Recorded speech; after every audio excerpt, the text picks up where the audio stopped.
Today we start with a new proposal from the IMAGO Masterclass Committee. Welcome to IMAGO Art and Technology, a space to encourage meetings between manufacturers and cinematographers, where we can compare our artistic proposals with the possibilities that technological tools offer us today. On the other hand, we want to offer our sponsors a platform specialized and interested in cinematography in recognition of their support to IMAGO during all these years. We start with Arri Inc. and its new Alexa 35 camera. I give the floor to Alfonso Parra, AEC and ADFC, and member of the Masterclass Committee, to start this talk. Okay. Good morning, everybody. Good morning, good afternoon, good night.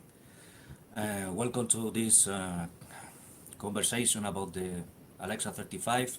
We are going to talk with three uh, uh, very kind guests because today is Sunday and we know they are very busy, and we appreciate the opportunity to talk with us. And I'm going to make a brief introduction of our guest, Eugenia Alexandrova. She's a cinematographer from France, and she's a very known uh, cinematographer there. She was studied in the FEMIS, it's a very famous school.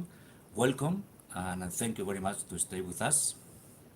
Thank you Uh, very much. Hello. Very happy to be here. Hello. Uh, we stay with Alejandro. Alejandro is know, very well known cinematographer from Mexico. Buenos días, Alejandro. He is Emmy nominated and award-winning cinematographer. I think the last project with Alexa 35 is what is the name? I saw in the magazine of Yes, Summers. the summits. Okay, I think I see it in the magazine of the AMC. That's right. Okay, welcome, Alejandro. Thank you very much to start with us. And at least Art Adams. Art Adams is a well-known cinematographer all over the world. He have a very long career, uh, and now he's with Ari, and he's going to talk about an introduction of the Alexa 35 in some different sections that I will try to make something brief, not too much long. And we are going to begin with some aspect of the camera, and I give the talk to Art, talking about in the first time about resolution, camera formats, and textures, something is very interesting for cinematographers. Art. Thank you very much, and thanks very much for having me. I really appreciate this. This is going to be a lot of fun. Let's see. I have a couple of short little presentations that I can give just to help pass along, I guess, our perspective on what we're trying to do. Let's see. I'm going to go to this one, and I'm going to go to that one. Oops, I'm a little ahead of myself. Let's start here. So just very quickly, since we wanted to talk about formats, I'll just touch on why all of these formats exist. And also there's something very important that I need to communicate in terms of the difference between ARRI, RAW, and ProRes when you record in this camera. We, of course, have 4.6K 3x2 open gate. That's pretty standard among our cameras. This is the first camera we've made that goes up to 4.6K. The others so far have gone up to 4.5. And then we also have 4.6K 16:9, which is this one over here. Let me see if I can turn on my, oops, sorry. Let me turn on my little laser pointer,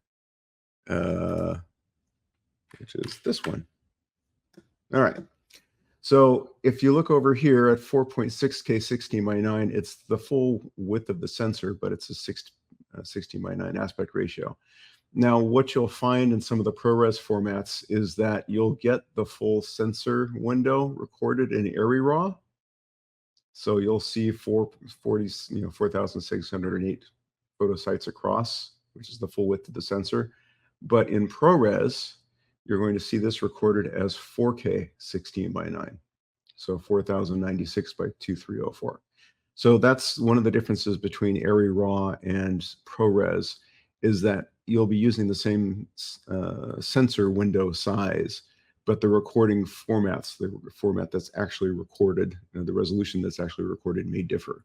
Now, we don't want this to be a surprise to anybody. So when you go into the camera and you go to change formats, it will actually show you on the side of the menu what your maximum frame rates are and what your recording resolution is if it differs from what you're actually capturing on the sensor. So just something to be aware of.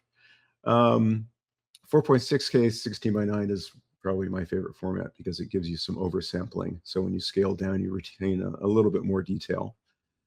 We also have 4K, which is, it's not true 4K, it's 4K 16:9, because true 4K isn't really a recording format. So we're always going to go for some aspect ratio that is a known recording format. And this window, 4K 16:9, actually records in a number of different resolutions. So for example, you can scale it down to UHD, 3840 by 2160. You can actually get, I guess, actually this is true 2K. It's not true 2K, 2K 16:9 and HD. And then the same thing over here. We've got, actually in this case, I believe the windows match 4K 2:1. 2:1 is a very popular ratio thanks to Netflix not wanting the extra wide aspect ratio of 239:1. And then just to round things off, we'll give you straight UHD 3.8K. This is the minimum that the streaming services generally want. But we also give you 3.3K 6x5, which is an anamorphic format. It's small enough that all anamorphic lenses should cover this window. And 3.3K, if you multiply the photo sites, you'll come in a bit over the streaming mandate of, I believe it's 8.294 megapixels. And basically, as long as if you multiply 3840 by 2160, which is, over here, that'll come out to 8,294 or 8,294,000 something photo sites. As long as you hit that number or greater, the streaming services would generally accept that. And that's what this anamorphic format is meant to do.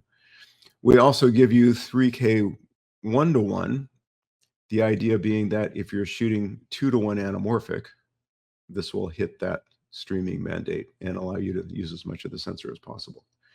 And then we also have a 2.7K 8:9 format. So if you want to shoot 2x anamorphic for 16:9 deliverables, this will give you the maximum sensor window for that. And then last, of course, we have our Super 16 format, which is a lot of fun, especially if you combine it with our, I believe it's the custom extreme nostalgic texture, which is, but I'm getting a little ahead of myself. Alfonso wanted me to touch quickly on recording formats. We have the new ARRI RAW. It's 13-bit. It was 12-bit, but we needed to add a bit for the new dynamic range. Adding a bit basically doubles the space we have to record ARRI RAW, so we have more than enough room by doing that. And because we're using an FPGA processor in our camera, we can go to 13-bit. A lot of cameras that use ASICs processing have to work in 8-bit, multiples. So, that's either 8-bit or 16-bit. Because we're using a more powerful processor, we can go to 13-bit and be much more efficient. And then also, just in case anyone isn't aware of this, our log is, or our ARRI RAW is log encoded. It's a kind of a compression. we're not throwing away detail. What we're throwing away is tonal steps that exist in airy raw, linear raw, that are very wasteful. The way stops are distributed in linear gamma, and maybe I'm going too far on this, but I'll just say that log encoded raw is much, much, much more efficient, and you don't lose anything. You effectively don't lose anything. We also put in ProRes 4444XQ. That's great for HDR, and that's why it's in there. Everything about this camera is covering you for HDR and covering you for extreme HDR. So if the footage you shoot now gets remastered in the future for the full dynamic range, 10,000 nit HDR in the future, there will be no surprises, and that's the plan. It doesn't look like that's ever really going to happen, but we like to plan for the future, and so we just went as far as we could.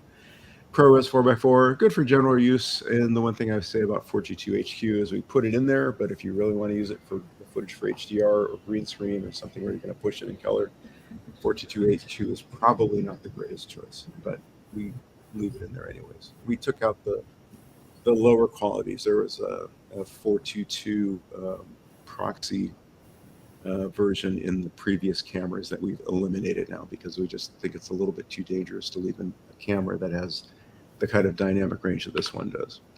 Let's quickly go through textures. Textures are 30 different parameters, 30 different adjustments. They happen on both sides of the debayer process. And it is baked into RAW at this point and baked into ProRes. We're looking at the possibility of making this a post tool. It's a little difficult because there are modes in the camera that look at more than one frame at a time. And so far, none of the software tools for color grading look at more than one frame at a time. So this is something that we are working on, and hopefully we can come up with something. No guarantees, but I'm optimistic. The grain can vary in size, color, and shape. And we're affecting local contrast to make fine details sharper or softer. We can affect shadows and highlights differently.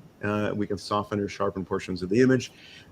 Something that a DIT asked me a little while ago that I didn't know the answer to was, what happens to textures when you're working with different sensor windows, and especially in cases when you're recording ProRes and the image is scaled? You get the strongest effect from the texture when your sensor window matches your recording resolution. So, for example, always in airy raw, because in airy raw, that's always the case.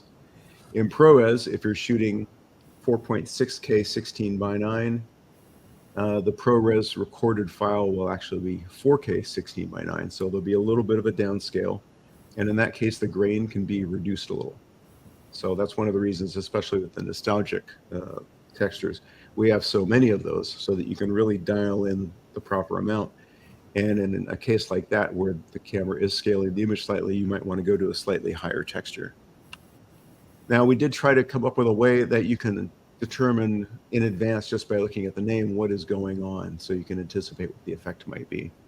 So we always have this letter and 3 numbers included in the name of all the textures. The letter is the type of grain. There really is no way that you can predict exactly what's going to happen from the letter. All I can say is that the closer that 2 letters are in the alphabet, the more similar those grain patterns will be.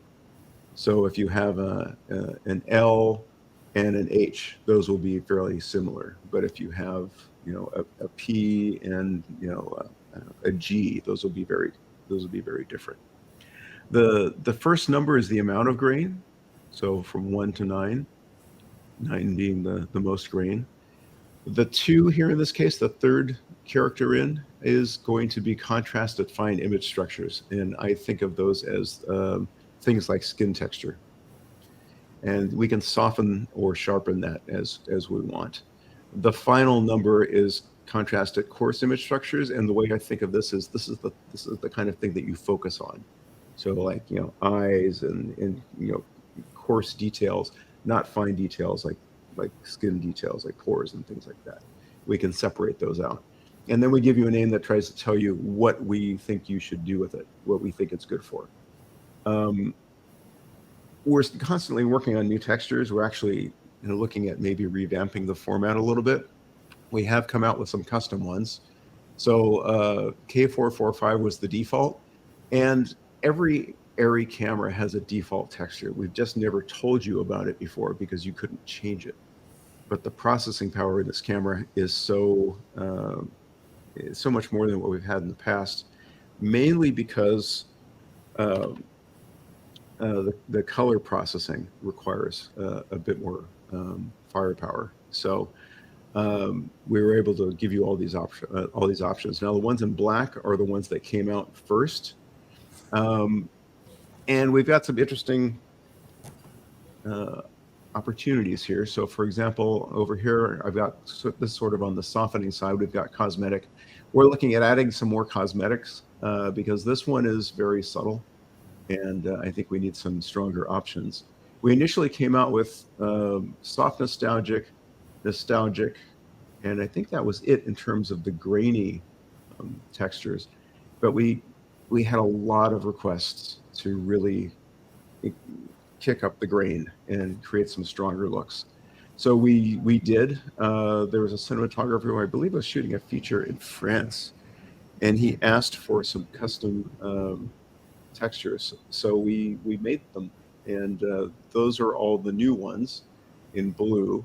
And you can add these on simply by downloading these from the textures page on the ARRI website. They come as a file. You put them on a USB stick. You can feed them right into the camera.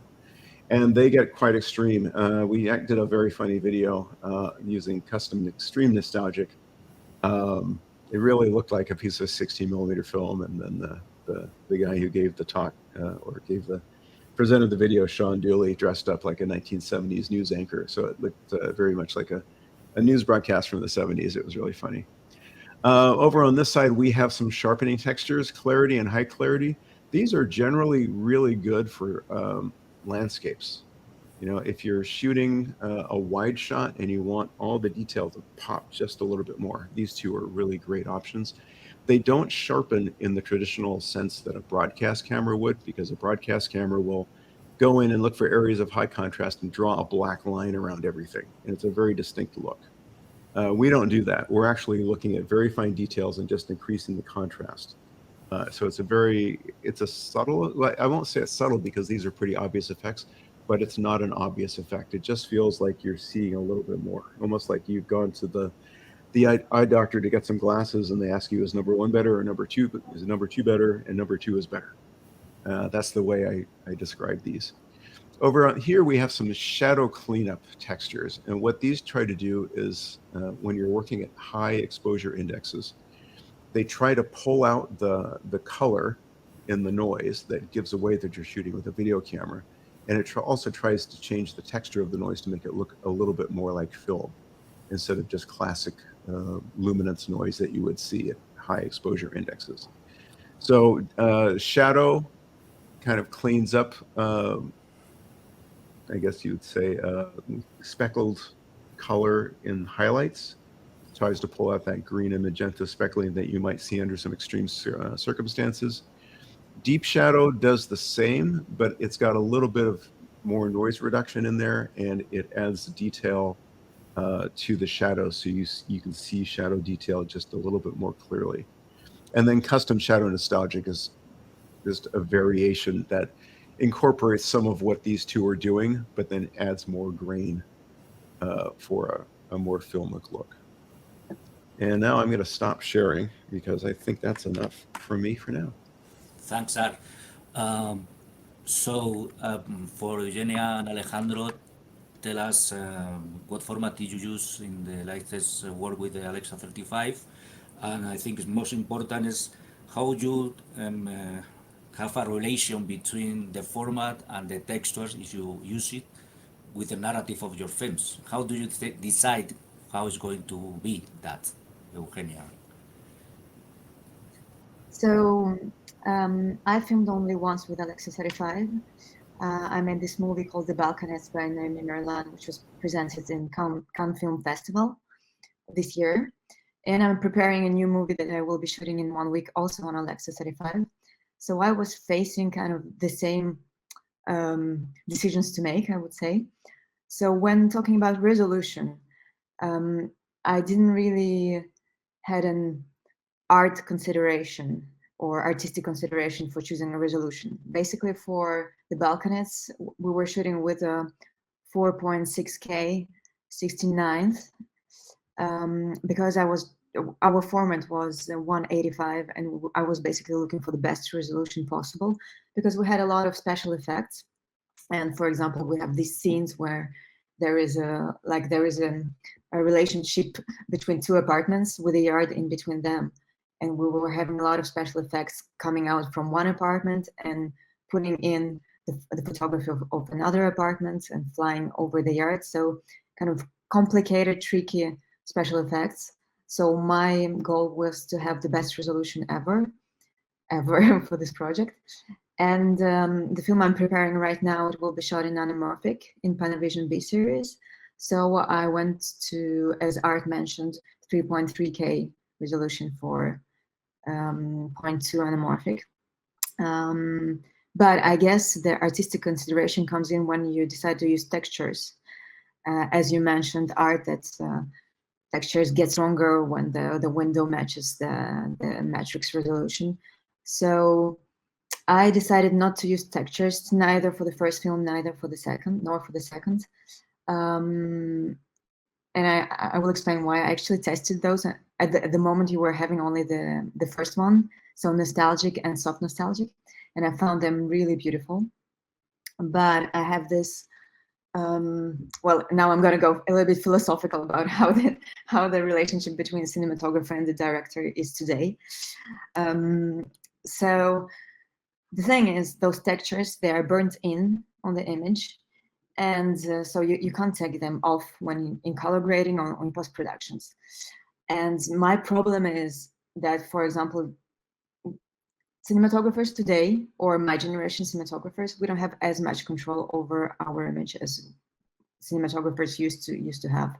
So we're not like, I'm not a Vittorio Storaro who can walk in on the set and say, well, this I'm the god of light, and here's my image, I sign it, and like, you don't touch it in post production. Today, with the tools are much more accessible to everybody, so the cinematographers and the directors, like, they all touch and feel like they can influence the technical side of the image. So, for example, when I was working with Noemi, who's a young director coming from the acting department, and she's not very technical, I can't get from her a promise before shooting that she won't zoom in the images, which will basically make them more grainy if we use a texture. So I kind of decided not to risk that, and I haven't used textures. And I did well, because in the end, we decided not to use any grain in post-production, even though we were looking for something like intemporal image style. But Art mentioned the cinematographer, French cinematographer, who requested like extreme nostalgic texture. I know who are you talking about, and I talked to him in Cannes, and I think it was really beautiful. His work was really beautiful in the film he did. I'm not spoiling who this is. I'm not sure if I can communicate on that, but they did tests with the director before, and like both cinematographer and director, they have like 20 years of experience in cinema, so they both agreed on, like, almost signed a contract beforehand, saying like, oh, we're gonna use textures, we're not zooming in the frames, and that's it. The image is signed on set. So that's kind of two different philosophies today that are, I think both can exist. Alejandro, how do you deal with that? Yeah, thank you. Yeah, for me it was a little different in the sense that this is a first-time director, and she was very like trusting, like kind of my approach on the image. We went to do some tests that actually I would love to share with the audience, and that was the first time that I was, of course, using the Alexa 35. That was like 1 year ago. If we can go to the beginning of the presentation, and for example, here I was testing I was very curious about the Super 16 like format, and that was kind of my first approach. This is without texture, and then the next one is with texture, and I was very impressed about like the result and the look, that it was very, very similar to Super 16. But of course, the producers, they were like, no, we need more resolution. And so then that was not a possibility. So then I was doing this test at RV Rental in New York, and I tried the DNA, like the lenses that they have, and the movie cam. So if we can go to the next slides, and this is the DNA, which I without texture, and I really like it, but it was very clean. No, I was like thinking that. Also, for a context, the movie is it's a drama, and it happens in New Mexico in Las Cruces, and it was like a personal story of the director, and it's almost based on her own story about two sisters, and the movie is divided by chapters. So it's like 4 chapters, and it's like from like the little girls are 9 years old until 29. So that was also, I was like thinking, okay, maybe we combine lenses, but then I think with the camera, I realized that I could build different looks for each chapter or for each summer in the movie. So I needed to find kind of a lens that also gave me the flexibility to do that. And then if we go to the next slide, this is the movie cam without texture, and then the next one, please. This was like the final like decision, and it came also with the director more intuitively. Like we just like watch that on a bigger screen, and then it's kind of a feeling that she was like, okay, we both agree, and this is the look of like that. Then from here we can go to different places. For me, also was very important, like the lenses choice of like the face, how it's gonna render, because Rene, the main actor, has a very interesting face, and some lenses they were making like more like a egg face and not. And I found like this was very, very, very good for the portraits. Then after this, I was like down for trying like the soft nostalgic, because I found that, and I share with you, and it's very interesting. But I wanted to be more like, okay, I knew that it was not zoom ins or special effects, so I wanted to be okay. I want to have my look since the beginning, and then it's gonna be there because there's no changes.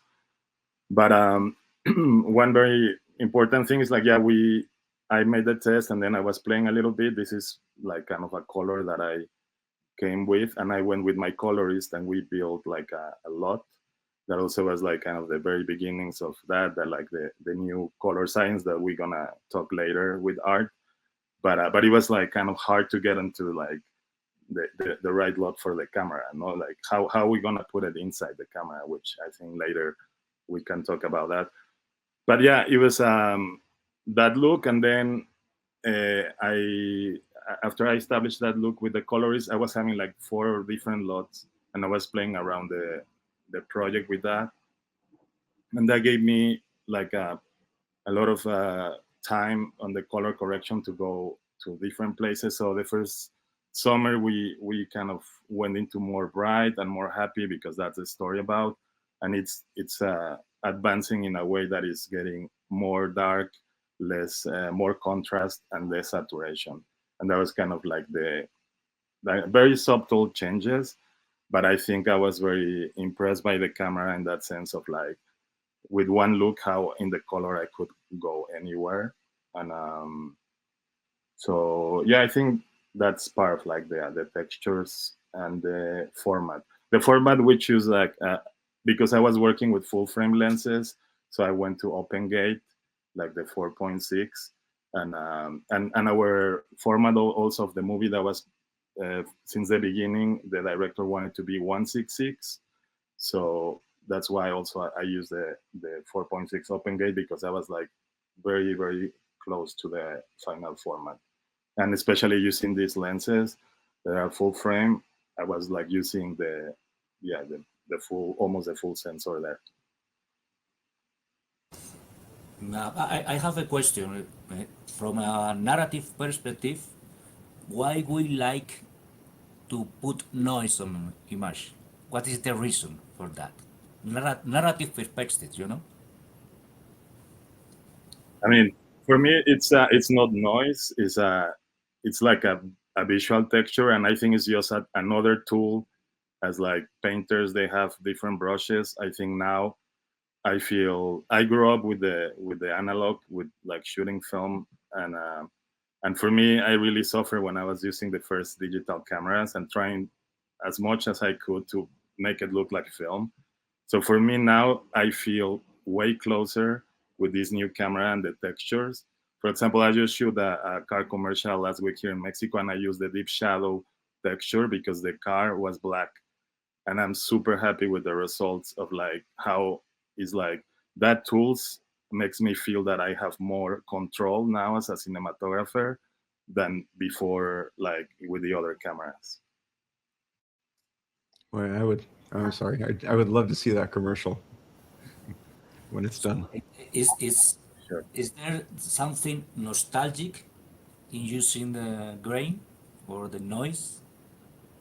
Remember the when we shoot in 35 millimeter? We're looking for that.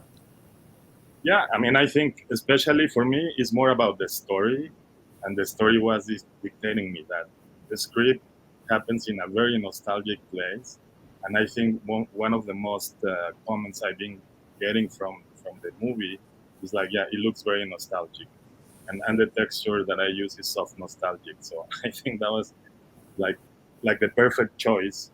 But if you were asking me, I'm shooting an action movie, and maybe we need to go into different directions, and his car crashes or whatever, I will explore and test different ones and then choose according to my vision. It's not only like, okay, I'm gonna put brain and then all the projects I'm gonna do that. I think Anari is not improving that. I when I shoot like in the summers, that was only two, like the nostalgic and soft nostalgic. I cannot wait to try the other ones because I didn't have the time now to go like through all of that. But I'm very very like curious, and I'm maybe shooting a project in the summer, which I'm gonna go in the 2K Super 16 mode because that's one of like the ones that I cannot wait to, because that story also asks for that. It's like past and present. It's between New York and the Caribbean, like Trinidad and Tobago. So I think that's part of like, okay, I can totally apply that there and like have a strong look and help the story to be successful. No? If I may add to this, I think today nowadays we're saturated with high quality, high definition images all over us, Instagram, social medias, platforms, and I think the search for texture is like definitely an artistic search to bring something like what cinema used to always bring, like a fantasy, like magic, mystery, something else to our everyday life. But I can also comment on why, for my last project, we decided not to add any texture in the post-production in the grain. The film was very intimate, and we had like a lot of eye lines to show, for example. And the director, and me as well, every time we were adding some even small amounts of grain, we felt like there was an intermediary between the audience and the character. Like she was a little bit less sharp, the eyeline was a little bit less sharp, and it immediately created the distance actually. So it was kind of interesting to discover in post. Just another question. What happened with these grainy textures with compression when you go to the platform? What happened with that? Art. It's funny. We early on we had a meeting with Netflix about this because their concern was they wanted to find every way possible to preserve the texture if one of their productions used it, and it was something they spent a lot of time working on. I'm not sure what the result was, but yeah, we had our head of our image science department in a room with these guys trying to figure out how to preserve what a cinematographer might bake in on set. And that is something that we hear a lot, is that people don't want to bake this in because right now people do want to. A lot of these decisions get made in post because maybe the director is not comfortable, or maybe you want to make sure you're using the right texture for the right screen. You might do something different for broadcast versus theatrical.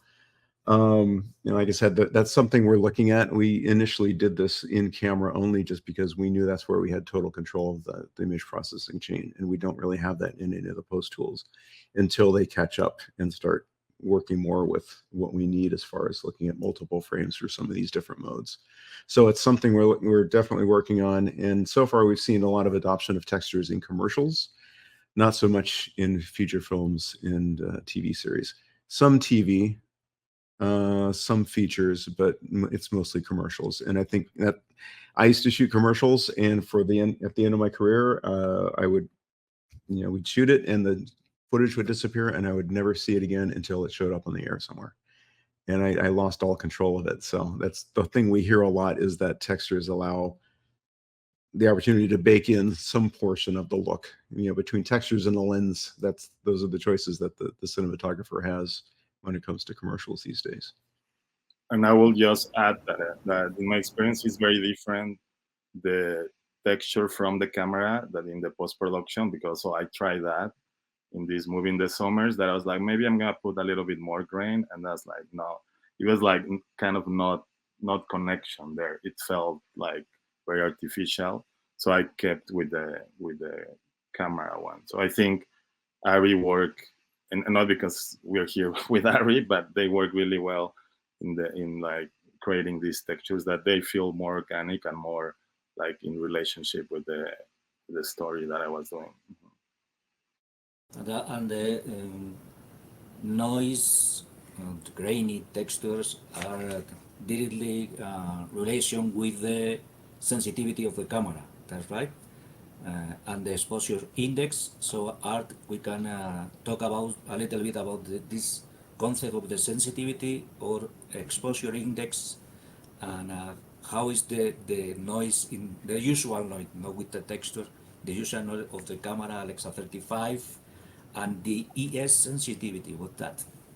And maybe before that, I don't know if the people have some questions for like textures and formats, or if not, we move on. Yeah, I see one question there. No, why I choose large format lenses for a Super 35 camera? Yeah, I mean, I choose because I was more interested in the new sensor of the camera. I was not very concerned about if it was Super 35 or large format. It was more about like that it was like better for sensitivity, and it was like a new science color. So for me, that was my main decision. Then after that, I was like, okay, I'm gonna do this test. And I was also trying different Super 35 lenses like the Master Primes, but it was more about the texture of the movie cam combining with the sensor and the ARRI texture. And of course, the format that it's a Super 35 camera, but the sensor, as Art said, is 4.6 open gate. So that I was able to cover that sensor with the large format lenses. I don't know if I answer your question. So in that way, Eugenia or Alejandro or Art, did you see some important difference or not between Super 35 and full frame format? You use anyway full format Super 35, or you prefer work with Super 35 instead full format, or full format instead Super 35? I have a lot to say about this, so I'm going to let Eugenia go.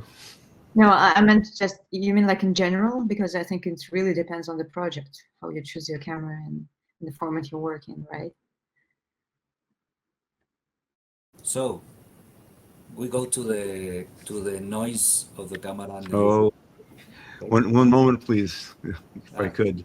This is I'm my primary job is lens specialist on the sales side of Area America. So this is something I talk about a lot, because we made signature primes and we released them with the Alexa LF as part of a large format camera system, which was a terrible marketing move on our part, because we knew the Alexa 35 sensor wasn't already in development. We knew what it was going to do.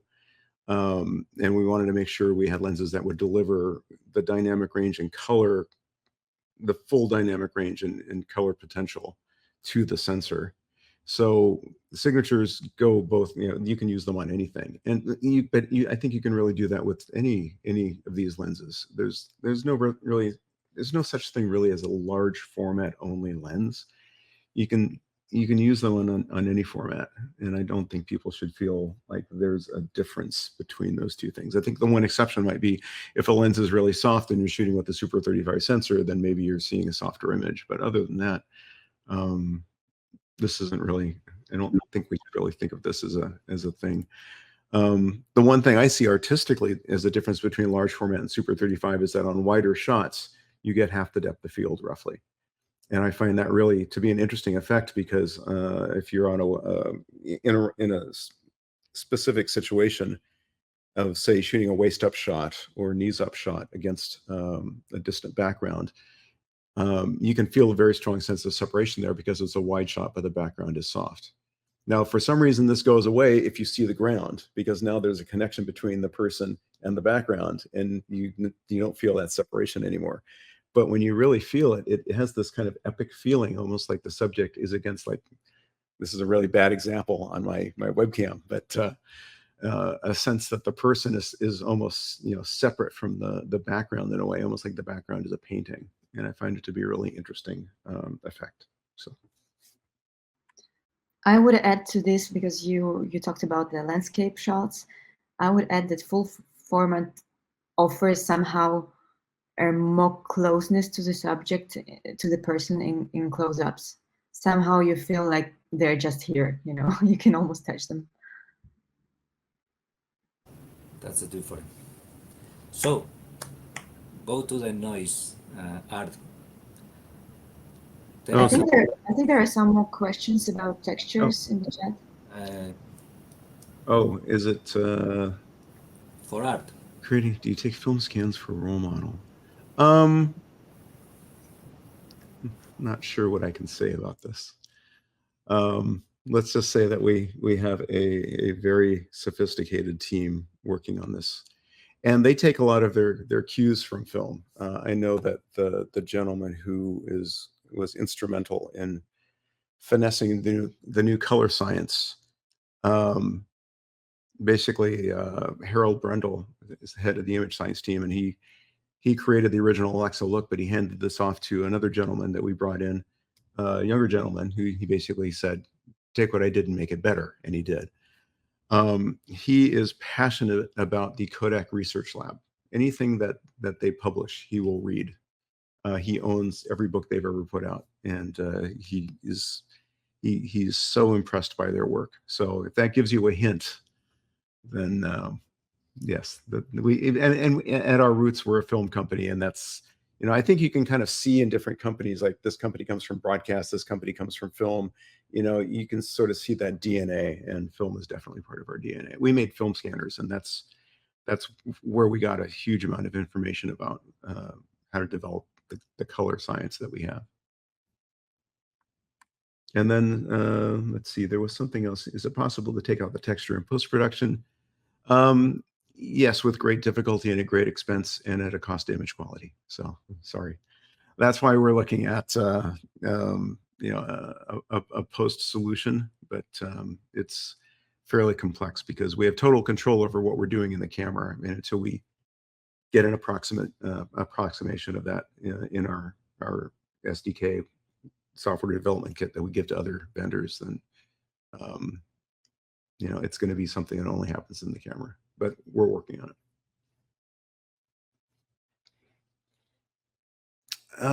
Interesting question. To be determined.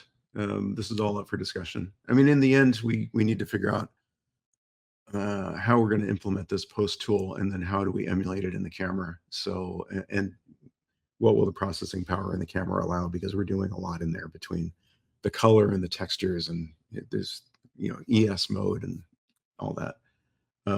So this is on our radar. We're thinking of this.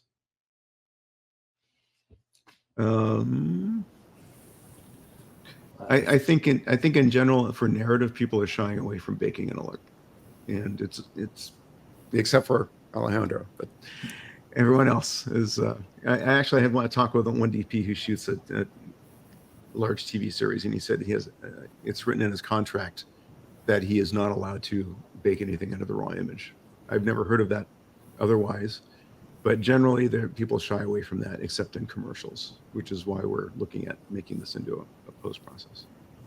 Okay, I think no more questions right now. We are going to talk about the noise and especially of the ES sensitivity. If Alejandro or Eugenia, did you this technique new in the menu? And Art, tell us what is that of ES sensitivity and how is the sensitivity of the camera in relation with the exposure index and the dynamic range? I think is important too. Oh, dynamic range. Okay, I've got that as a separate section, but I can merge Oh, those. we can talk later of the dynamic range if you want, but Oh, okay. Yes. Sorry. now we are talking about noise. Noise is really important with the in relation with the sensitive, I think, All right. Let's I don't know see. if Eugenio or Alejandro shot deep shadows in the films they shot with the Alexa 35, and how is the sensation? Is it clear? Is not clear? There is a lot of detail in the deep shadows or not? How is that? So, Art. Yeah, you asked me to touch on the difference between ISO and EI. This is I guess the technical version. The simpler version is, I think EI was developed by Kodak, and it basically was their way of saying, we think ISO isn't maybe the best way to determine how to expose our film stocks, because and I remember this, you could take film stocks from different manufacturers of the same speed, put them next to each other, and one would be dramatically grainier than the other. So the fact that they were rated the same way didn't really describe exactly what you could expect. So Kodak basically came up with the EI as a way of saying, this is where we think you're going to get the best results. There's no test. This is basically what we think is going to work the best, and that's why we use EI as well. And we've always said that EI 800 is our native sensitivity. Is that really true? I don't think so. It it all of this is driven by your sensitivity to noise, and some people are more sensitive to it than others. I remember when I first started working with the original Alexa EV, I would have rated it 400 just because I was so noise averse at the time, and I don't know why. Now I don't really care so much anymore. But the original Alexa was 2K, and we said that was 800. Then we went to the Mini, which is and Amira 3.8K, and then now we're at Mini LF 4.5K. And every time you increase the number of photo sites that contribute to an image, each of them contributes less noise, so the image looks cleaner. And in Alexa 35, one of the things that's new and different is that there is noise reduction turned on all the time. On the Mini LF and the other cameras, you can turn it on if you want it, but almost nobody did. But in this camera, because the photo sites are so much smaller, they're 6.6 microns versus 8 microns or something like that. So they collect less light individually, and that means the noise level comes up, and noise impacts color in a big way. And anything that impacts color is something that we address very, very seriously. So there is noise reduction on all the time in the Alexa 35, just because the photo sites are small enough that they contribute just enough noise that they mess with our color, and we don't allow that. So that is the biggest difference. I think in the Mini LF, I know a lot of people in TV will shoot it at 1280 and 1600. The 35 is quieter, in my opinion, based on what I've seen. 2500, 3200, not that big a deal. But then that takes us to ES mode. So basically from 2560 up, we offer this enhanced sensitivity mode. And what it does is it compares two adjacent frames. So in ES mode, you can never go beyond a 180-degree shutter.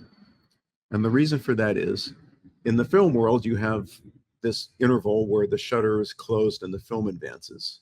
In digital, you don't have that. So we can use that additional time and capture an additional exposure. And then we can take that additional exposure and use the noise in that to pull out noise from the first exposure. So we can actually reduce the amount of noise that way. There are some limitations. Your highest frame rate will, in some of these ES modes, will drop by half, because once again, if you were going to shoot 120, we're now using half of those frames to subtract noise from the frames that we're going to save. So your maximum frame rate would drop to 60.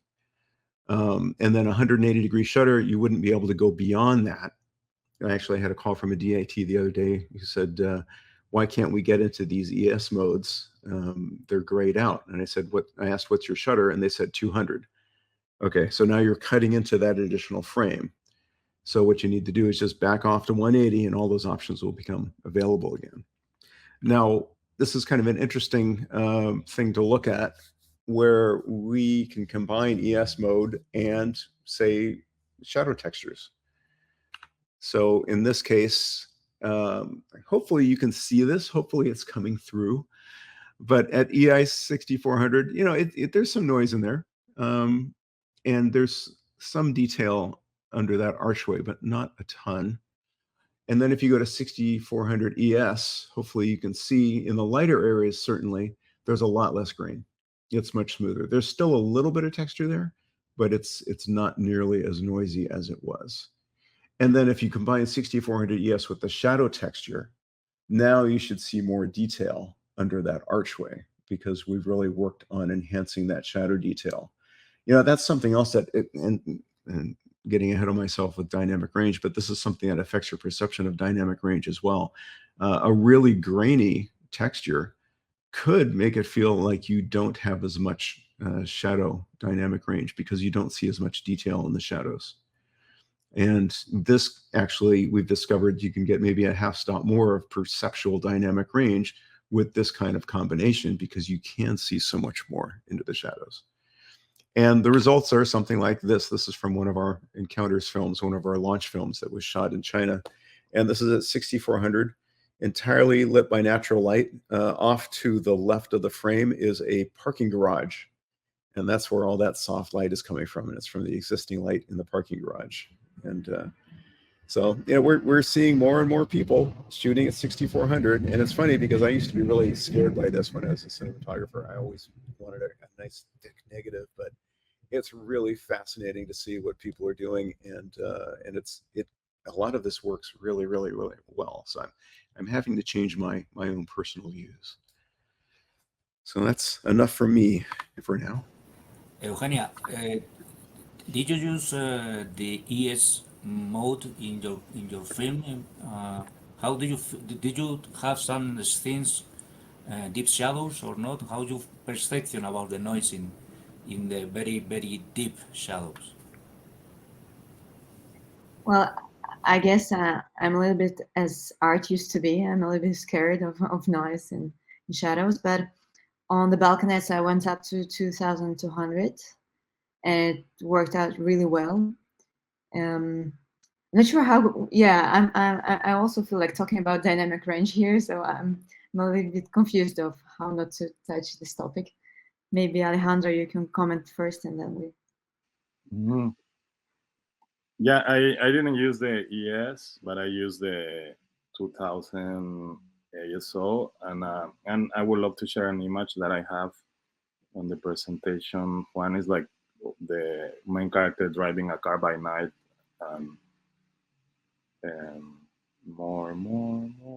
Yeah, that one. Yeah, that one is also available light. It's just like the street light, and I think I remember it was 1600 or 2000, but yeah, something like that. But yeah, funnily enough, now in the same car commercial, I use the ES with the deep shadow, because there was like some shots by night in the rain, which we never planned. But I was like, and I was able to shoot at 48. That was another thing, we were shooting 48. So we went to that format, and it looked, yeah, very clean by night. But yeah, I've been doing tests, but yeah, in the movie I only used like the regular ASO, and I was, yeah, as you can see, it's very clean, and yeah, I was very impressed by that, because usually in the Mini I was always like in 1600 there was already more noise than in the than in this one, that you can go far. Mhm. Yeah, and the others say that something is important, and we can talk now about the dynamic range. Is that in the noise in the shadows, with this texture, you are going to see clearly shadow details in the deep. You know? So that maybe extends the dynamic range if you consider the noise as a limited of the dynamic range. But one of the most important thing in this camera, I thought this is the huge dynamic range. I think, no, I think we all of us have a very clear perception of the how this camera can see in the highlights and can see in the shadows too. So, explain us something about the dynamic range and how it's new, because the middle grade change in respect of the Oh LF, yeah. like that. Yeah, in the log, and I can pull something up about that. One thing I wanted to touch on is we get a lot of questions about why don't we have dual gain, like dual native gain. Um, we think our system works better. We have dual simultaneous gains, and so we have a high gain feed off of each photo site that pulls up the shadow detail, and then we have a low gain feed that pulls down the highlights, and then we merge them in real time to get the absolute maximum out of the sensor. And that, combined with the structure of our sensor and the photo site design, gives us the ability to go as far as we do. I think I was told by our sensor, someone on our sensor team, that if you don't do something like what we're doing, the most you're going to get is about 6 stops over middle gray at your native gain. And we get, this camera, it's 9.3 at 800. And the other cameras, previous cameras, were 7.8. And I think we're the only ones who can really pull that off. Let me jump into my little presentation here quickly, and I'll get this out of the way, if that's okay.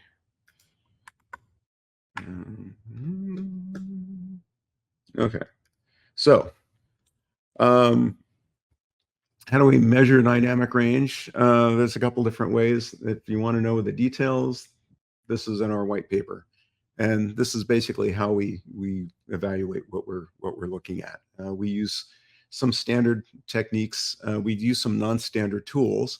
We actually have our own tool to measure dynamic range, because we think that the other ones out there aren't actually precise enough.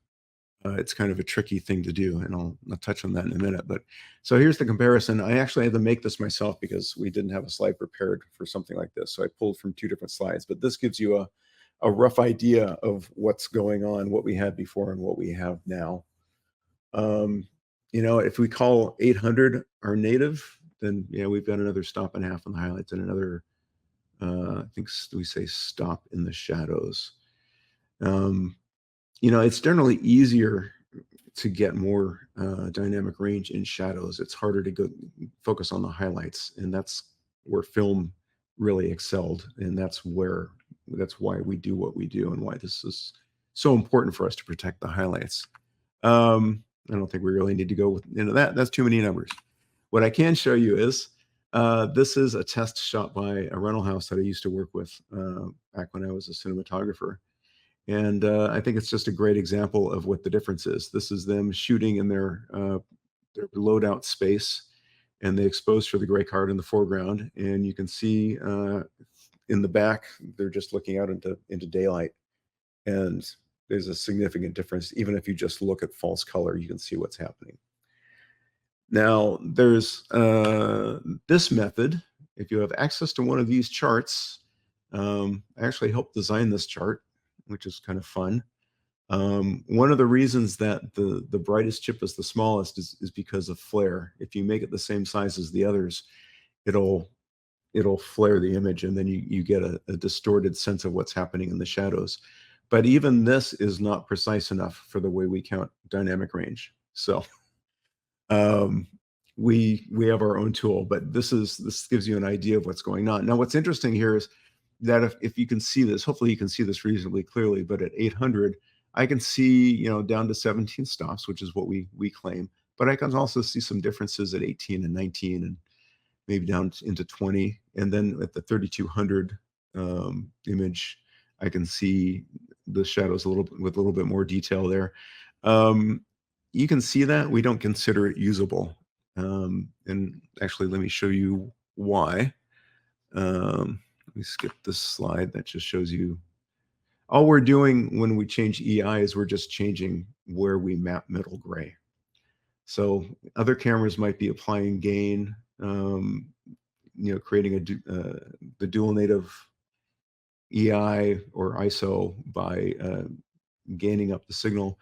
We don't do that, partially because we can't. We're already mixing two gains, and we're doing it with fairly high precision. So if we start changing those, then everything sort of cascades, and it becomes kind of a headache. But we also feel that we don't need to. Now, when you look at noise, so here's an example of a signal-to-noise ratio of 40:1. There's some noise in there, but it's pretty clear generally.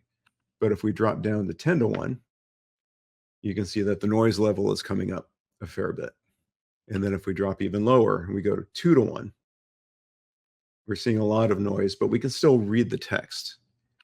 And if we go to 1:1, a lot of noise, we can still sort of read the text, but it's on the edge. And this is where we stop counting. You can see deeper than this on that chart that I just showed, but we don't count it because we don't think that's usable, because then you end up in here. Yeah, sure, you can see some differences in tonality, but you can't really see detail. And I think text is a great way to evaluate. I use it to evaluate bokeh in lenses, but also to look at noise, because there's a part of our brain that can when you can kind of lock into text and read the characters and make out what the characters are, it's a very different feeling than if you're here. And there's no question that at this point, I've lost some perceptual information. So I find text to be a really great way to evaluate this kind of thing.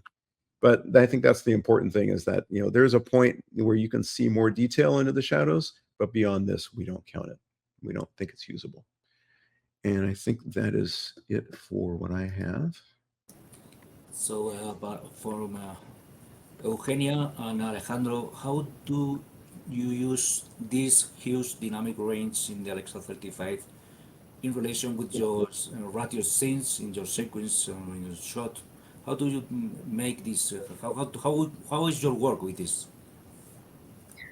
Well, first of all, the dynamic range was the main reason why I chose Alexa 35 for my project last year, because I had this. We were shooting in Marseille in summer in the south of France, and the heat was burning outside, and I had to shoot in. There was the story was evolving around the two apartments and the space in between them, the yard. So I was frequently having in the same shot the room in the foreground, for example, and the very huge sunlit highlights in the background.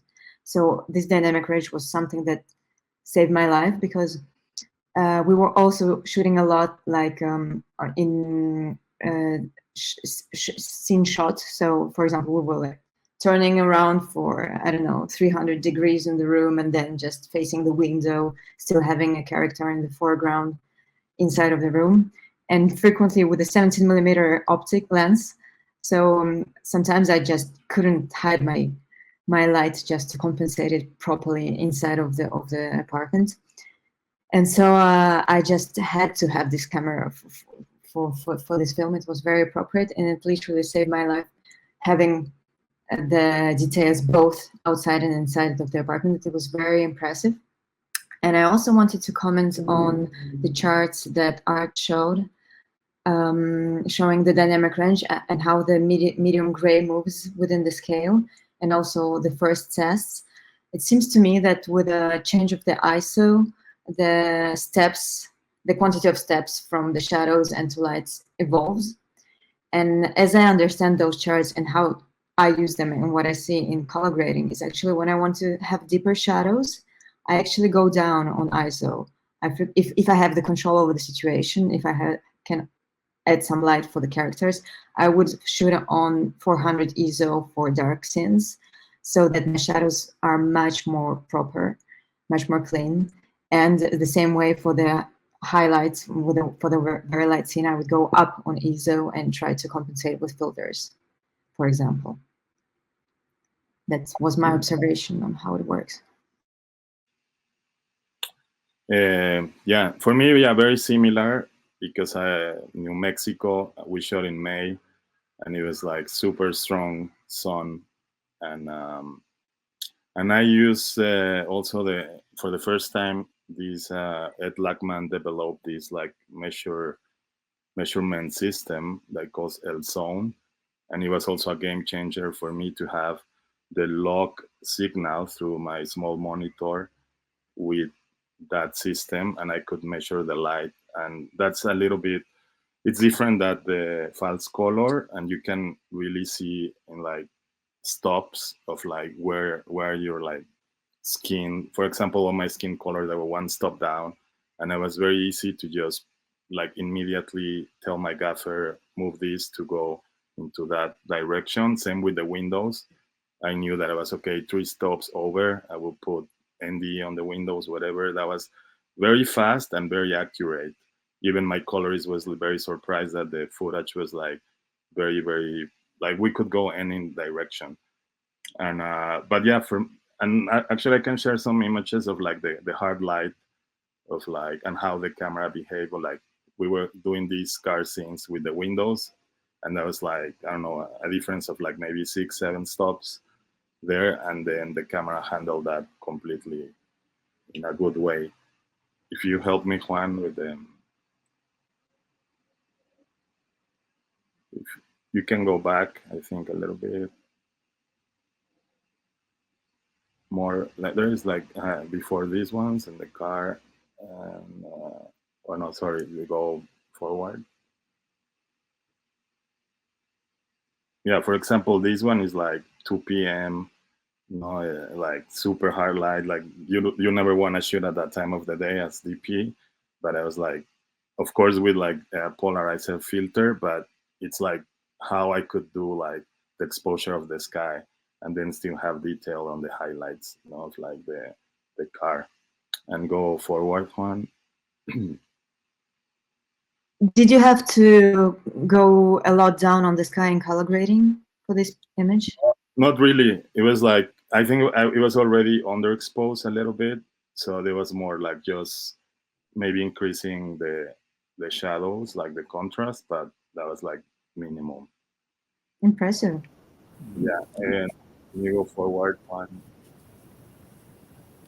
And I suppose, Alejandro, that you don't have any problem underexposes the image just a little bit, or one stop, two stop, Yeah, without of yeah, it was very easy to work that way. Can you go forward, Juan? It's like, I think one. Yeah, like for example, this one the same. This is like 2:30 p.m. like, and it was like, very bright light, of course, with big shadows, and I was embracing that as well, of course, because you cannot do differently. But I want to show you the next one. One more. Yeah, this one, for example, that's also like, for me, represents exactly the latitude of the camera, of like how you can see detail on the shadows and detail on the highlights, and it was a very, very bright highlight. And Alejandro, what T-stop do you use? Your T-stops is in relation to the highlights, the deep shadows, or the skin tone, or how do you work with this? I work like yeah, putting my skin tones like one stop under from the 18% of gray, and then of course for this one is a wide shot. I think I was like maybe 5.6 if I remember correctly, maybe, yeah, I think 5.6 or a little bit more, but yeah, that's kind of like where my exposure was on this one. But by the way, how do you expose, with what tool? Do you use color? Oh my god, I forgot the RE tool, or do you expose with a light meter? No, I have my light meter, but usually I was like doing the whole movie with the Ed Lackman system, and I was like just putting the frame, having my small monitor already attached to the camera, and from there I was starting always from my skin tones, and from there I was like doing the rest. That was kind of the process. The important thing is like the signal needs to go lock to the, because now it's only on the small HD monitors and it's free there, but I think at Lagman it's working that maybe one day Ari can incorporate that on the cameras, but maybe not. That's a different conversation, but that will be very, very useful. For It's me, I going will, or not? yeah, Huh? recommend that because that was, I work faster through that. Because for me, false color, I always feel like it's more like a engineer thing, and it's not exact stops. And if you do tests with the Ed Blackman L Zone and your light meter, you really see it's like the way we used to work on film, where you were like measure with like a spot, and then from there you start to go on there or over whatever you want it to go. So that kind of reminds me a lot this one. And then it was a very, very easy and game changer for me. And, Eugenia or Alejandro, in your pre-lighting, you use the expose meter or what, or you have a camera, or how do you work with pre-lighting for a studio, for sets, or? I usually try to work with the light meter because often also for pre-lights the camera is not available. It's the budget thing. The camera is getting on test while you're pre-light. So yeah, I always carry my light meter with me just to make sure of what I'm doing. And the light meter, it's equal to the exposure of the camera? It's very close or not, Art? Sometimes I have a very surprising results. That's why I'm always double check. I think I check light meter and false color and my eye, 3 of them. I think it's the better, yeah.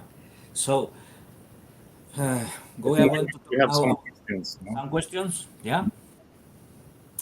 Uh, okay.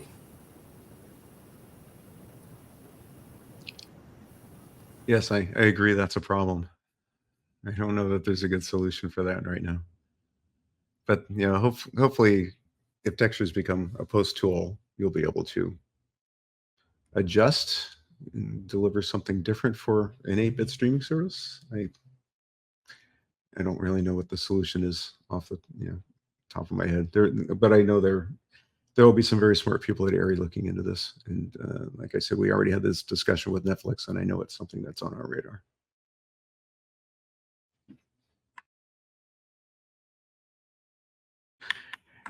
We get this all the time. Yeah, I think it would be.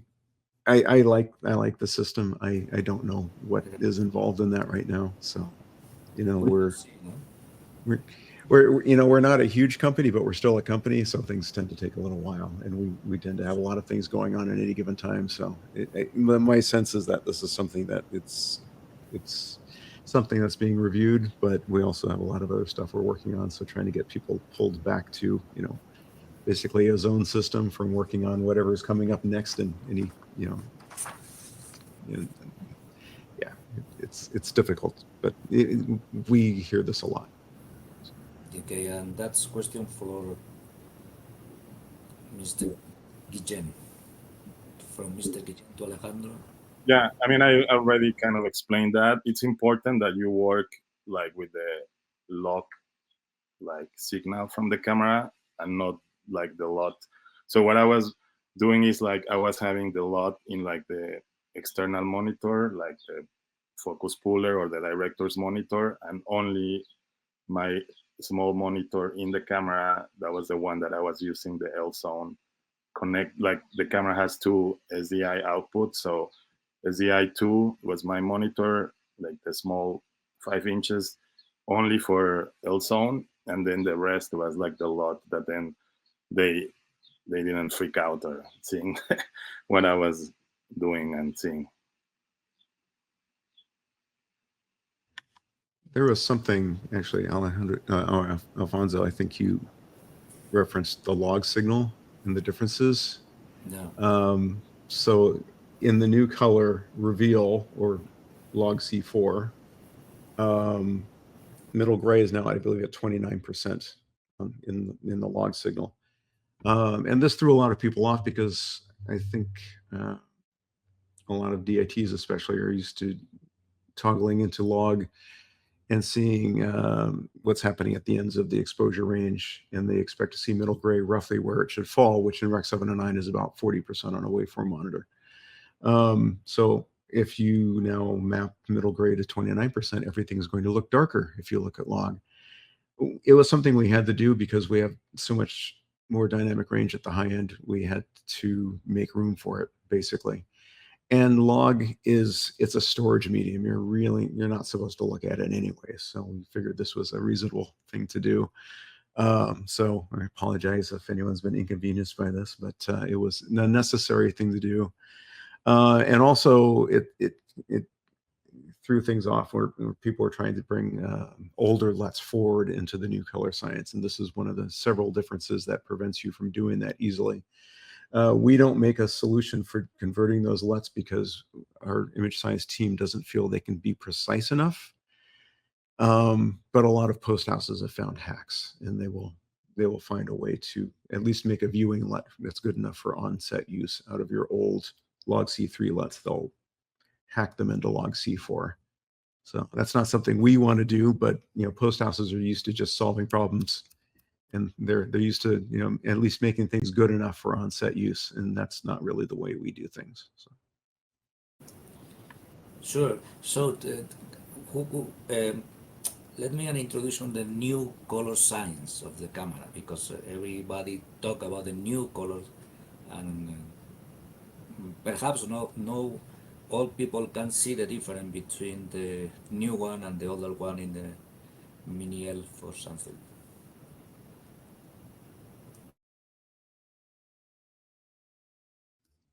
Well, I can show you. This is the short version of my presentation. I promise I'll try to keep it as short as I can. Let's see. So I'm gonna go to that, and that, and then okay.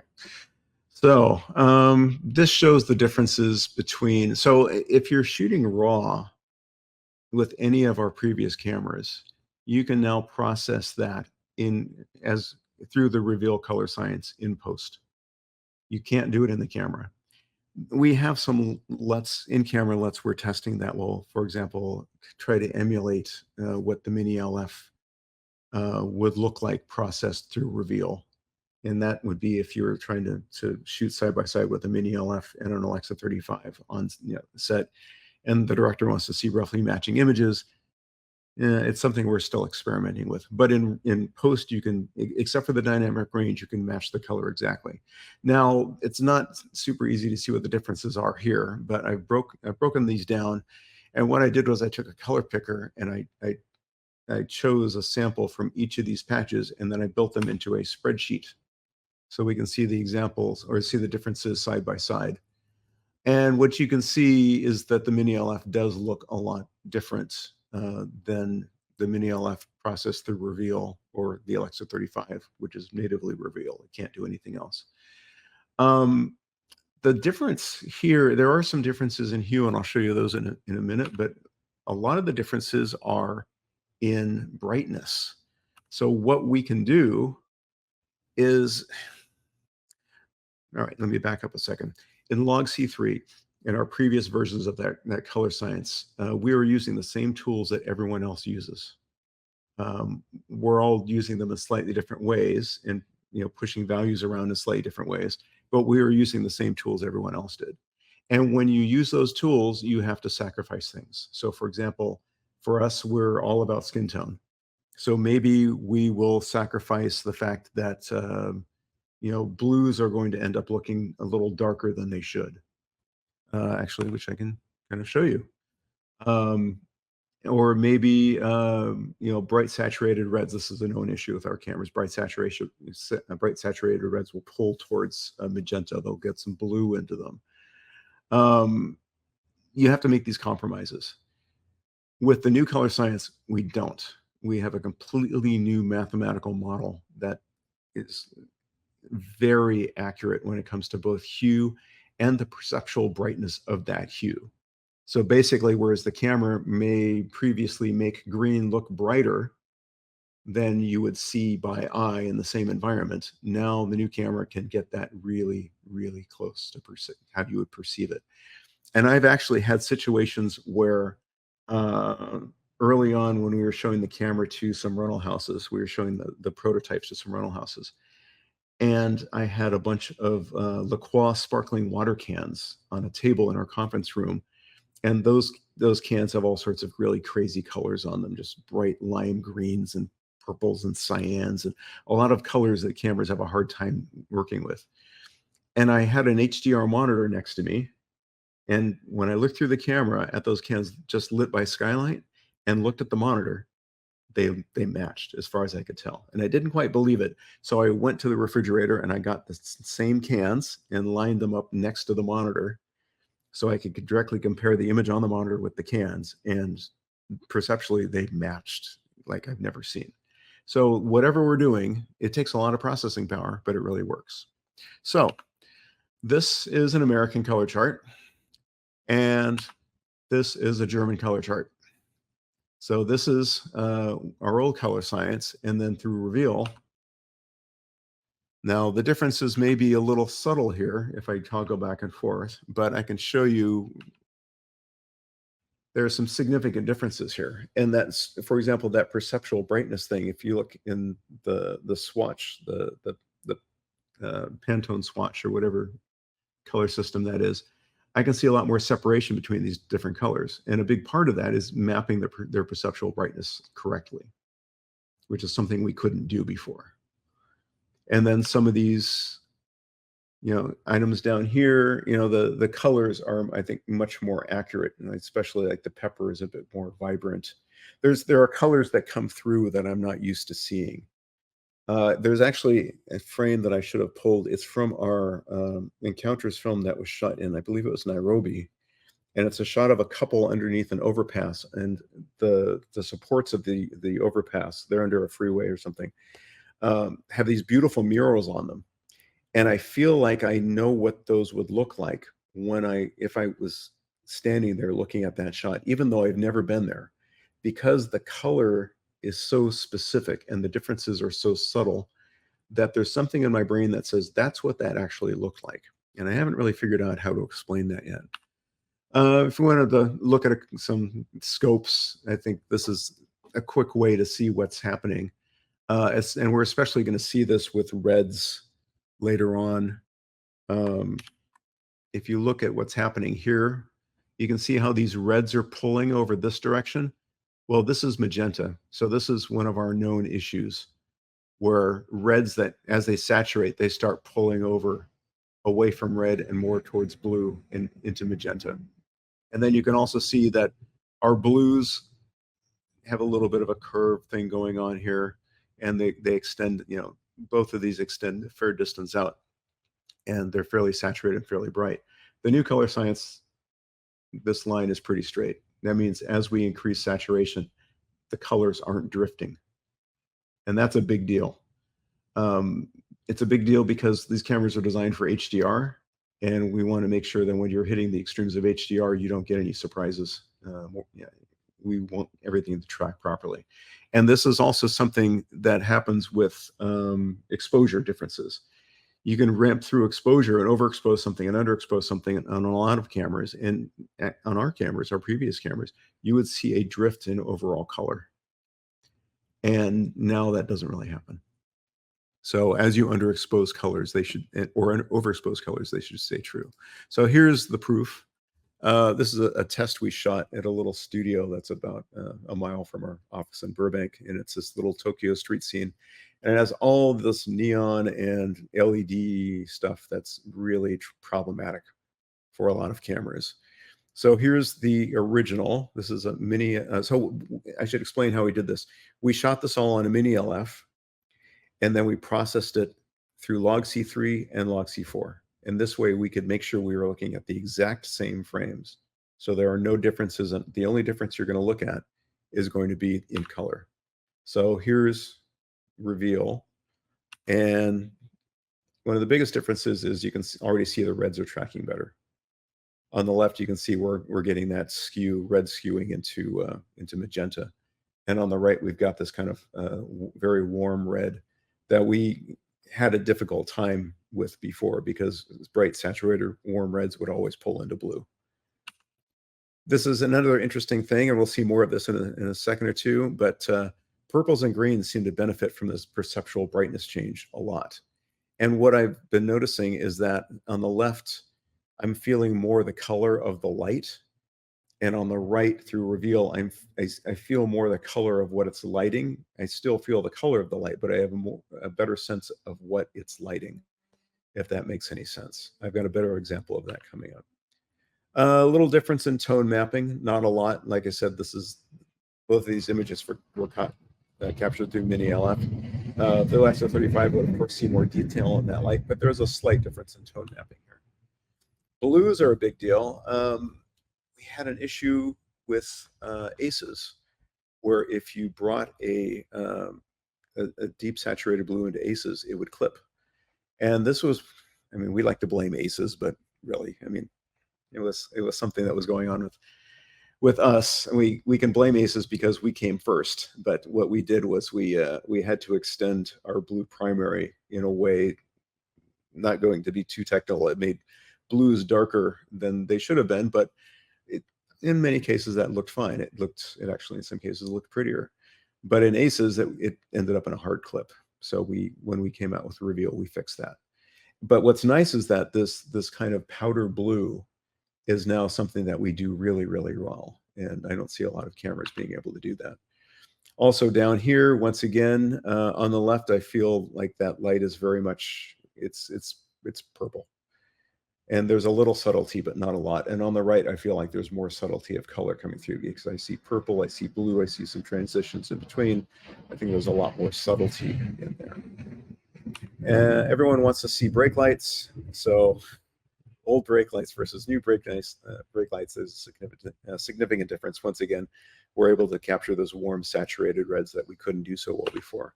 And you can also see that up here.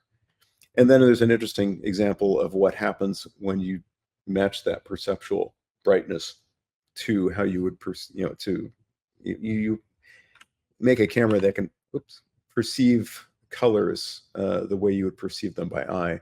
They feel more real and they feel more sophisticated. On the left, I see purple. On the right, I see a range of color in there between blue, purple, and magenta, and there's a lot of subtlety in there. So what's interesting is that this camera, in terms of color, feels very real to me. And I like that because as we lean into HDR and high resolution displays, they do that really, really well. And it's important to focus on that, because you can always take color information away and turn an image into something else by discarding information. But if you don't have it, you can't get there. You can't add in what isn't there. And also, by the way, this color gamut is one of, I believe it was 3 that we tested with colorists. We asked them to choose the one they liked working in the most, and this is the one that they all chose. There's one other example here. Here's the Mini LF original, and then here's Mini LF through reveal. And this is an example. Well, so once again, the old color science, the color of the light is coming through more strongly. This purple is really punching through. On the right, I feel like I can still feel some of his skin tone through there. There's a range of color that some of it, his face is more, a little bit more purple. Some of it, I can see the skin tone peeking through. There's a lot more subtlety going on. So once again, I feel like I can see the color of the object more than the color of the light. And then same thing with his shirt. He was wearing a blue Oxford shirt. On the left, I can't really see that. On the right, even though we're lighting him with a fairly saturated light, I still get a sense that he's wearing a blue Oxford shirt. And then this color was kind of fun because, once again, this is pointing out we've got a lot more subtlety in blue now. On the left, that blue is just blue. There is nothing else in there. And on the right, we still have a lot of blue, but we have some red and some green, and the difference between red and green, there is actually a difference in there. So we're producing a much more sophisticated color. So that's what I'm gonna stop there. I could go on forever on this subject because it's just really fascinating. But Great. hopefully that was helpful. Great art, thank you. Eugenia and Alejandro, how do you feel the color in the camera, especially with the skin tones? How do you feel that? And for example, when you use different colors or different temperature colors on a skin tone, for example, cool and more warm. How is your impression about that when you see your shot in the color room? Well, let me first comment on what Art just shown us. The last pictures were really amazing because we, as cinematographers, we frequently have this problem, like you have to film a clubbing scene or in some very neon, very saturated light.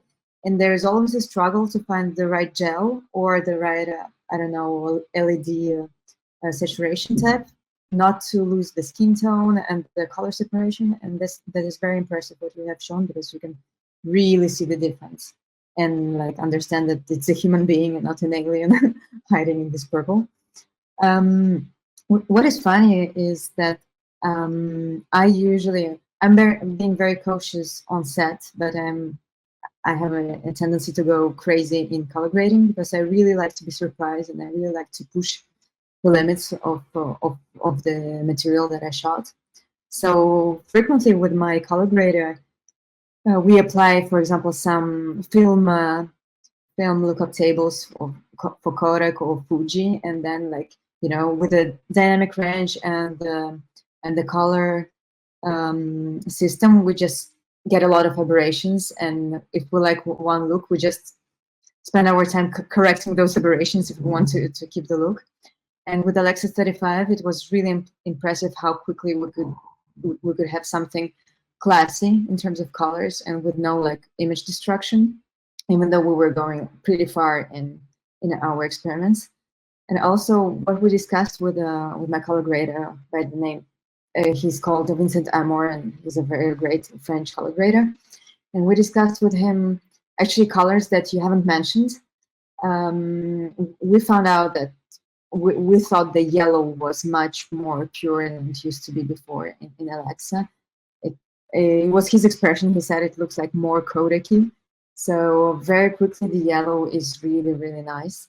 And also, our impression was that when we were developing the Ariro, the first log-C image, it looked much less green, because Alexa are quite known for the first development to look a little bit greeny, the images, and it was really, really less of that. And also globally, the colors, they were more coherent. So it goes straight with what you just mentioned about the new color science. I would love to quickly address that green thing, because I used to run into that myself, and it was intermittent, and I couldn't figure out for the longest reason why it was happening. It has to do with the white balance preset and the lenses we chose to use for that.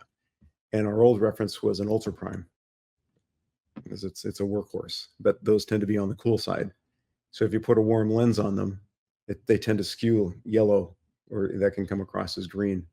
On this camera, since we're not making ultra primes anymore, we went with a mid-range signature prime. So that's probably part of why that's happening, is because signature primes are already on the warm side. So you use a warm lens, you're gonna see less of that yellow coming through. Alejandro, how was your impression about the color of the camera, especially on the skin tone? That's important for us. Sorry, one second, because the tamales cart is passing on the street. Sorry. But yeah, no, it was the same thing. I noticed immediately the green, that it was out, and then yeah, it was as I mentioned before. I work in the test with my colorist. We developed this lot with a film look. I wanted to go a little cooler because we were shooting next to the border, and also as Mexican, I'm super tired of this sepia, super warm look of Mexico or the border or all the towns nearby. So I wanted to go in the opposite direction, but having the yellow very present. And actually we can watch one more while I talking some images. But yeah, it was a work in a partnership with the production designer and of course the director. But it was yeah, mainly about that, like making a little cooler, like having this production design into the warm tones or the clothes that it was like yellow. Then we have yeah some night scenes where we combine different fixtures of lighting, and I would say I work also combining that like with like HMIs and tungsten and LD lights. So I was yeah very impressed, and also the colorist at the end that we could go anywhere, and it was never something that it was like pointing, oh, this color. It's like we also made a test by night that it was very interesting of like putting already these greens or magentas. And one thing that I noticed as well is like usually when I was working with red or pink, it was always kind of out of focus because that's normally like the sensor going that direction. And I used the red a lot on this one, and it was always like very clean. And maybe Juan, we can show a couple of images of that.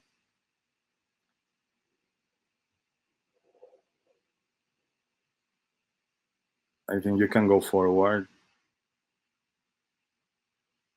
Yeah, go back one. For example, here, no, that is this like so many combinations of like the red in the back, this warm light, very like low light, but I think all the colors are there, no, as we were. It's like a very realistic approach. Then we can go to the next one, which is another big example of the latitude of the camera, because this is white sands. For the people that is familiar with it's a desert in New Mexico, and we were shooting this maybe like at 10, 11 a.m. and it feels like you're in the snow. It's like white sands, like valley. And I was very impressed also of like how the camera responded, all the detail that we were getting to Yeah, everything. And you can go to the next one. yeah, because it's very difficult to have the texture of these whites, you know. And this is also a perfect example that we have the red in the back. We have this available light from the jukebox, and then we still have available natural light on the back with some street lights. So for me, this was like, and usually this could be maybe the skin very purple or the back very red, and I think it really separate and balance like all the colors there. So yeah. How was the workflow in it? You work with an Aces or other thing? No, I work with an amazing colorist that is based in New York on Company Tree. Her name is Kath Reich, and I was like with like several projects with her, and I like we work very, I will say, more from the artistic approach than the technical approach. So I send her references of I have a lot of references from still photography.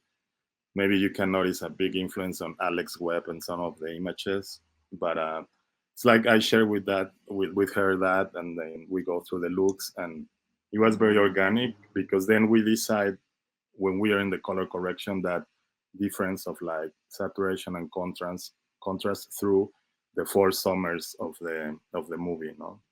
So and it's more like sitting with her, we're like very connected, and I think that's a very important thing for the result, because I've been having other experiences, and then when it's more in the technical side and I suffer of like getting into the look that I want. So is this like creative partnership that when you find someone, I mean, of course it's not always easy, and it depends of many factors of production and the budget and blah blah blah, because as you may know, Company 2 is a big studio, and sometimes there is no budget or we cannot afford always in that level, no. But yeah, pretty much that was. Just a question, Art. You can use this new color science in ACES. How's work that? I guess well, you would just. I don't know that you would use it in ACES, but I mean, you would get the benefits because we have to make the input transform, and that. It's a good question. Okay. It's a good question. Yeah, you should. I'm not sure how to answer that because I don't know how that would factor in because ACES would become basically your color science. Okay. But I think, I mean, there is still a transform that happens to get the footage into ACES, and I believe there is a benefit there. But if if I say any more, I'd just be making stuff up. So I should stop. Okay. So we are finished. Give some minutes for some question if somebody want to talk and answer, make some question to us. If not, we are Can I share something more about the color science? sure. Just from my experience, what I'm preparing a movie right now, and the fact is like that the log changed from previous Alexis, and the lookup tables are new as well. So my challenge right now is, for example, that I'm shooting this new movie on Alexa 35, but I will be having a big camera, which will be an Alexa Mini Classic, and I'm kind of struggling with I haven't chosen my lookup tables yet because of that. How will that match the two different cameras in the post? You can match them in post, except for dynamic range. You should be able to match them perfectly as long as you shoot raw. On set, you'll see differences. Yeah, also differences, and the director will be seeing differences in the editing as well. So Yes. In the editing, why would they? As long as well, yeah. Well, as long as whatever proxies they're making for editing go through reveal, then there would be no difference, other than the dynamic range difference. But the colors would match. Yeah, but for example, I prepared my lookup table for Alexa 35, so yeah. I don't Yes. have the same vision lookup table for Alexa. But in once again in post though, they should match. In on set, yeah, that will be tricky. But to be fair, one thing I keep pointing out to people is we only do this once every 12 years. So sorry. So we are agreed that Alexa 35 is a great camera, and thank you very much to you to stay with us in Sunday. Thank you to the backstage that people don't see, but they are working for that. So thank you very much, and I see you again in another IMAGO talk. We have finished now the conversation. Thank you very much, Eugenia, Alejandro, and Art. I'm very grateful with you. Thank you. Bye bye. Thanks. You. Thank you. Thanks all of you.